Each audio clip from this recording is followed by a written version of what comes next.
નમસ્કાર દર્શક મિત્રો, આશા ન્યૂઝ ગુજરાતીમાં આપનું સ્વાગત છે। સમાચાર મળી રહ્યા છે પંચમહાલના શહેરાથી।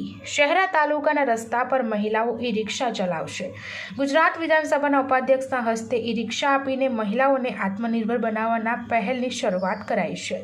પંચમહાલ જિલ્લાના શહેરા તાલુકાની મહિલાઓ આત્મનિર્ભર બને અને પોતાના પગ પર ઊભી રહીને પોતાના પરિવારનું ગુજરાન ચલાવી શકે તે માટે શહેરાના ધારાસભ્ય અને વિધાનસભાના ઉપાધ્યક્ષ જેઠાભાઈ ભરવાડના હસ્તે મહિલાઓને ઇલેક્ટ્રિક રિક્ષા આપવામાં આવી છે।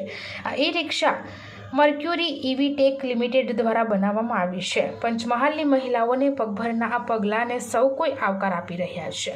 પંચમહાલ જિલ્લાના શહેરા તાલુકાના ચાંદલગઢ ખાતે મહિલાઓને ઈ રિક્ષા આપીને સ્વનિર્ભર બને તે હેતુથી એક કાર્યક્રમ યોજવામાં આવ્યો હતો, જેમાં શહેરના ધારાસભ્ય અને ગુજરાત વિધાનસભાના ઉપાધ્યક્ષ જેઠાભાઈ ભરવાડની ઉપસ્થિતિમાં મહિલાઓને ઈ રિક્ષા અર્પણ કરવામાં આવી હતી। ધારાસભ્ય જેઠાભાઈ ભરવાડ દ્વારા મર્ક્યુરી ઈવીટેક લિમિટેડના જયેશ ઠકરાણીની મુલાકાત લઈને ખાસ પિંક રિક્ષા બનાવવામાં આવી છે। આ પિંક રિક્ષાઓ હવે શહેરા તાલુકાના રસ્તાઓ પર દોડશે। સાથે સાથે પર્યાવરણમાં થતા પ્રદૂષણને અટકાવવા આ વ્હીકલ પણ મહત્વનો ભાગ ભજવશે। હાલમાં 5 રિક્ષાઓ આપવામાં આવી છે। આગામી સમયમાં 80થી વધુ રિક્ષાઓ આપવામાં આવશે। નારી સશક્તિકરણ માટેનો અમારો પ્રયત્ન છે તેવું જણાવ્યું હતું। હાલ 5 મહિલાઓને રિક્ષા આપી છે। મોદી સાહેબ અને શાહ સાહેબનું સપનું છે કે મહિલા સશક્તિકરણ થાય, પોતાના પગ પર ઊભી થાય, તે દિશામાં તેમને પગલું ભર્યું છે। નવરાત્રિના દિવસોમાં રિક્ષા આપી છે। નારી સશક્તિકરણનો પ્રયત્નમાં સફળતા મેળવીશું તેવું તેમણે જણાવ્યું હતું। રિપોર્ટ ઉપર ડાબી સાથે આશા ગુજરાતી ન્યૂઝ શહેરા।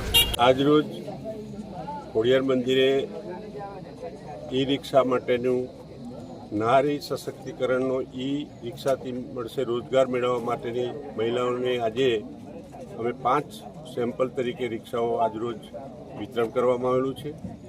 દેશના વડાપ્રધાન અને ગુજરાતના મુખ્યમંત્રી અને સહકાર મંત્રી માન્ય અમિતભાઈ શાહ સાહેબ એ લોકોનું સપનું છે કે નારી સશક્તિકરણ થવું જોઈએ અને નારીઓ પોતાને પગ ઉપર ઊભી થાય એના માટેના પ્રયત્નના ભાગરૂપે આજે શહેરા મત વિસ્તારમાં અમે 5 ઈ રિક્ષાઓ જે બહેનોને અર્પણ કરવામાં આવેલી છે અને આજે નવરાત્રિના દિવસો છે, નવરાત્રિમાં સારું થાય એના માટેના અમારા પ્રયત્નો છે અને 5 બહેનોને આજે અમે ઈ રિક્ષા આપી છે। પંચમહાલ પીડીસી બેંકમાંથી પણ અમે લોન આપી છે અને નારી સશક્તિકરણ માટેનો અમારો આ પ્રયત્ન છે, એમાં અમે સક્સેસ જઈશું એવી ભગવાન માતાજીને પ્રાર્થના।